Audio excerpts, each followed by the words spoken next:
এক্সনেসে deposit করার জন্য আপনাকে প্রথমে ডিটেলসে 3 ডটে ক্লিক করে অল পেমেন্ট মেথডে ক্লিক করতে হবে।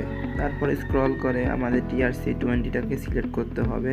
এরপর এখান থেকে আপনি মেটা 5 যেটা সেটা সিলেক্ট করে কন্টিনিউতে ক্লিক করবেন। ক্লিক করার পরে যে অ্যাড্রেসটা আসবে সেটা কপি করবেন। দেন কপি করার পরে আপনারা বাইন্যান্সে চলে যাবেন। বাইন্যান্সে গিয়ে এখানে নিচে ক্লিক করবেন। ক্লিক করার পরে সেন্ড অপশনে ক্লিক করে অন ক্লিক উইথড্রতে ক্লিক করবেন।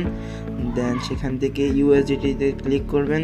তারপর আপনি যে অ্যাড্রেস কপি করছিলেন সেটা এখানে পেস্ট করবেন। এখানে নেটওয়ার্ক TRC20 সিলেক্ট করবেন, কারণ এটা আপনি বাই এক্সনেসও সিলেক্ট করছিলেন, এটার মাধ্যমে আপনি পেমেন্ট করবেন। এখানে $1 আপনাকে নেটওয়ার্ক ফি দিতে হবে। তো এখানে যত দেখাইবে তখনই আপনার এক্সনেসে যাবে। এরপর ওইটাতে ক্লিক করবেন, ক্লিক করে পাস কি দিয়ে দিবেন। পাস কি দিয়ে দেওয়ার পরে আপনাকে আপনার যে পেমেন্ট সেটা প্রসেসিংয়ে যাবে। যেমন আমার এখানে দেখাইতেছে, আমি এখানে হিস্টোরি ক্লিক করলাম।